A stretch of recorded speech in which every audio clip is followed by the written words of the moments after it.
Olá, meus queridos, mais uma vez aqui juntos para refletirmos acerca da palavra de Deus. E eu vou continuar no texto que falei semana passada. Semana passada eu utilizei João capítulo 10 e eu vou permanecer nesse texto. Só que na semana passada nós vimos o texto sobre um ponto de vista, que era o ponto de vista das ovelhas, e dessa vez eu falarei a partir do ponto de vista do bom pastor, que é Jesus. Então, para começarmos, a primeira pergunta é: o que é um pastor de ovelhas? Pastor de ovelhas é aquele que tem funções básicas de alimentar, guardar e domesticar as ovelhas, assim como o boiadeiro cuida dos bois e o vaqueiro cuida das vacas. Por isso que também é correto chamar o pastor de ovelhas de ovelheiro.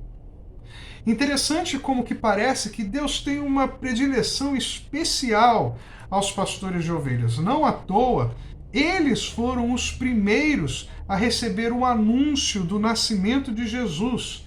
Era já ali o próprio Deus mostrando que Jesus seria como aqueles pastores. Jesus seria o bom pastor que cuida das suas ovelhas. Assim como nos diz João capítulo 10, versos 11, 14 e 15, que diz assim: Eu sou o bom pastor. O bom pastor dá a vida pelas ovelhas. Eu sou o bom pastor. Conheço as minhas ovelhas e elas me conhecem. Assim como o Pai me conhece, eu conheço o Pai e dou a minha vida pelas ovelhas. Então nós vimos sobre boas ovelhas que as boas ovelhas, elas não saem do aprisco. As boas ovelhas são mansas e promovem a paz. E as boas ovelhas obedecem ao comando do bom pastor.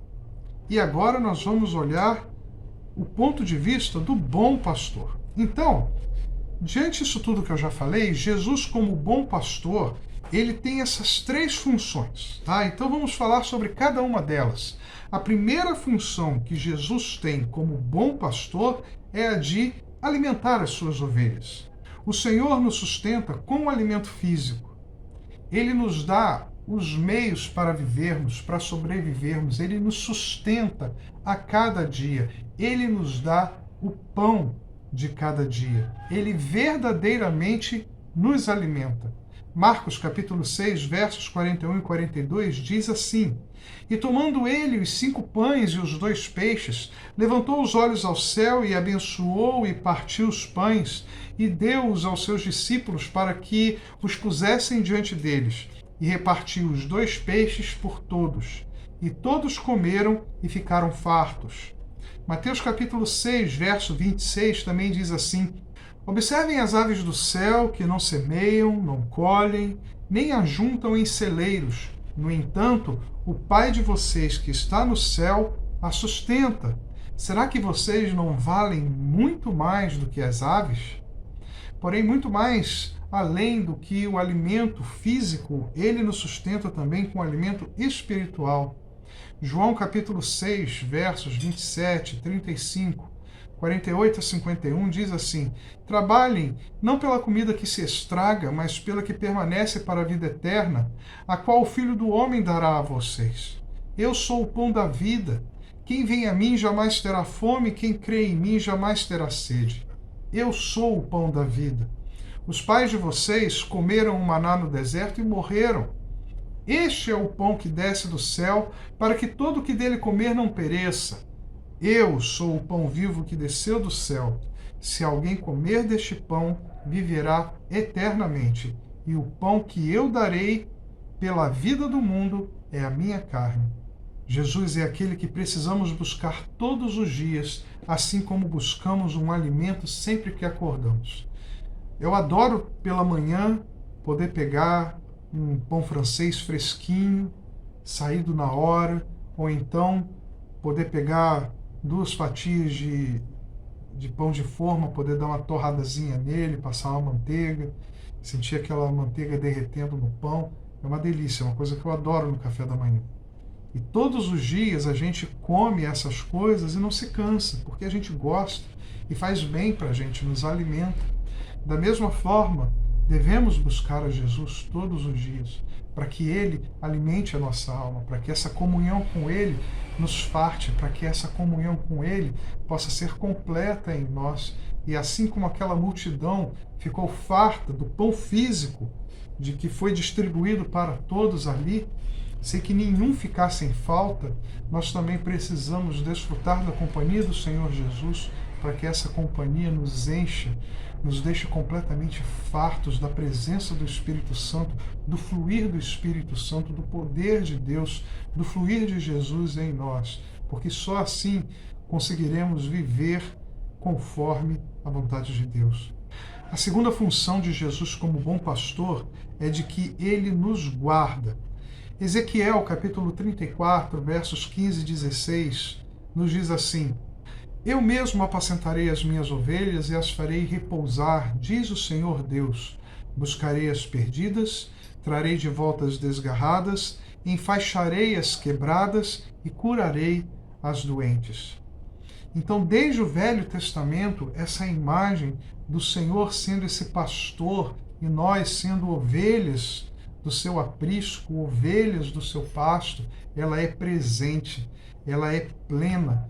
Deus sempre usou esta comparação para mostrar o quanto Ele nos guarda, o quanto Ele nos protege. E com Jesus não é diferente. Mateus capítulo 28, verso 20, Ele nos diz: Eis que estou com vocês todos os dias, até o fim dos tempos. Sentir medo, ansiedade, ter preocupações, não é pecado, meus queridos, porque essas coisas fazem parte da nossa limitação como seres humanos. Nós somos humanos, nós somos limitados, a nossa visão é limitada.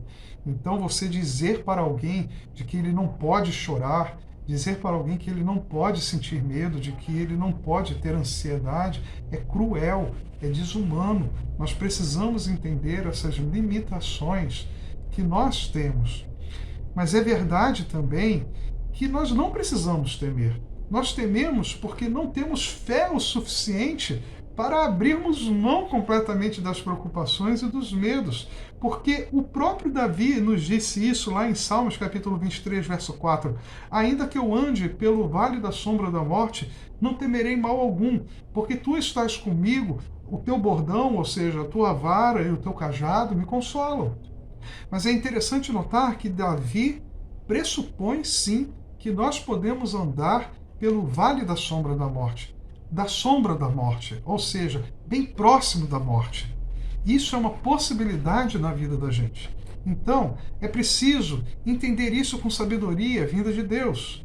Muitos começam a caminhada com Jesus e desistem no meio do caminho.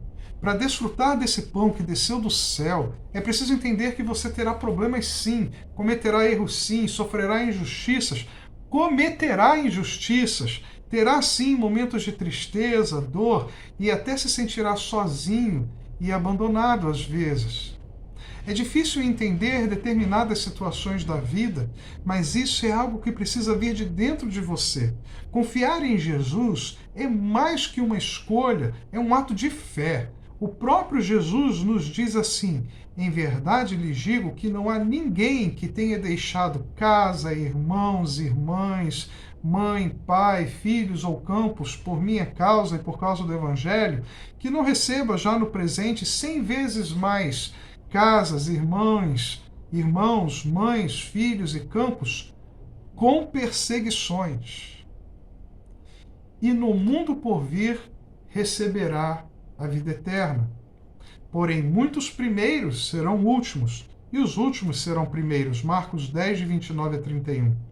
É preciso estarmos dispostos a abrir mão de tudo que cuidamos ser importante para nós, por amor a Jesus. Você não precisa sair de casa, literalmente, por causa de Jesus. Você não precisa pedir um divórcio por causa de Jesus. Mas é preciso estar disposto a testemunhar, suportar os questionamentos, as humilhações, para que em sua vida Jesus seja visto em você. E isso dói, é difícil, é complicado muitas vezes, mas é preciso estarmos firmes e suportarmos essas coisas por amor a Jesus. Jesus ainda nos diz mais: Ele diz assim: então Jesus disse aos seus discípulos: se alguém quer vir após mim, negue-se a si mesmo, toma a sua cruz e siga-me. Pois quem quiser salvar a sua vida perderá, e quem perder a vida por minha causa, esse a achará. De que adiantará uma pessoa ganhar o mundo inteiro e perder a sua alma?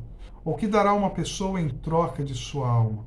Mateus 16, de 24 a 26. Ou seja, é preciso abrir mão das suas vontades, dos seus conceitos, da sua vontade de estar certo, da sua razão, da sua vaidade, do seu orgulho.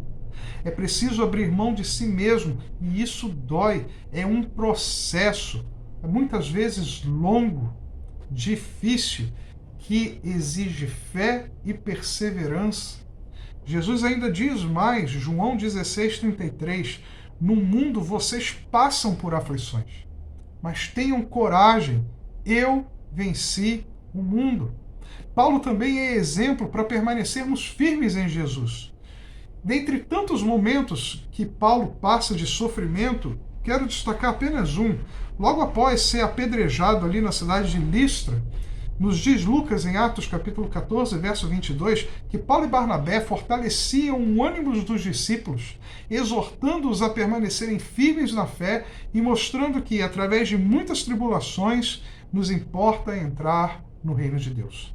Quantos passam por desastres, por perdas imensas, por dores inimagináveis? Para esses, eu só posso fazer como Paulo, insistindo que você permaneça firme na fé, apesar dos apedrejamentos da vida, apesar dos percalços da vida, apesar das humilhações na vida, que você permaneça firme na fé e que você creia em Jesus até o fim.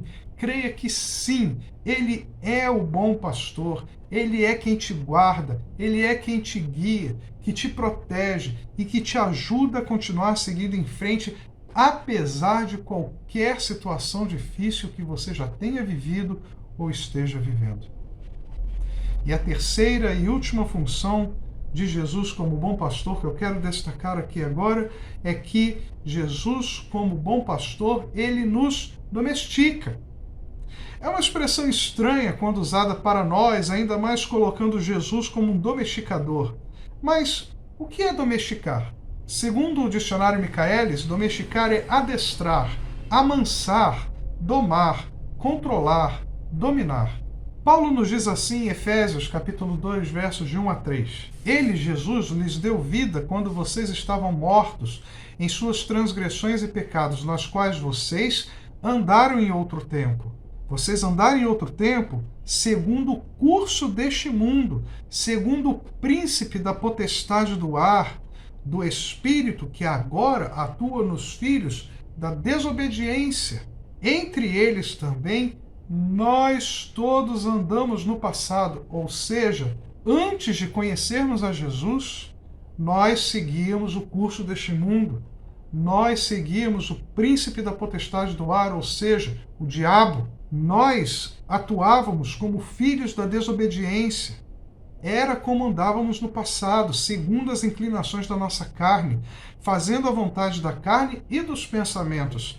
E éramos, por natureza, filhos da ira. Olha que expressão que Paulo usa.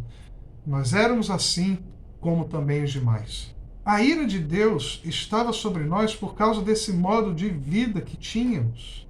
Quem não tem a Jesus também vive desse modo. Vive dessa forma rebelde, vive dessa forma achando que não tem que prestar contas a nada, nem a ninguém, e que mesmo após a morte não vai ter que prestar contas a ninguém. Essas pessoas estão cegas pelo seu próprio pecado. Nós também vivíamos assim. Ao aceitar o senhorio de Jesus em nossas vidas pela fé, somos regenerados. E por isso precisamos aprender a nos tornarmos espelhos da glória de Deus, como nos diz Paulo em 2 Coríntios 3, 17 e 18. Ele diz assim: ora, este Senhor é o Espírito, e onde está o Espírito do Senhor, aí há liberdade. Em Deus nós temos liberdade. E todos nós, com o rosto descoberto, contemplando a glória do Senhor, somos transformados de glória em glória na sua própria imagem, como pelo Senhor, que é o Espírito. Jesus, como bom pastor, quer trazer para si as suas ovelhas. E ele as chama como estão, machucadas, imperfeitas, cheias de defeito e mácula. Porém, Jesus é tão bom e ama tanto as suas ovelhas que não permitirá que suas ovelhas permaneçam como chegaram. Ele quer o nosso crescimento. Ele quer a nossa transformação. Ele quer que sejamos cada vez mais parecidos com Ele.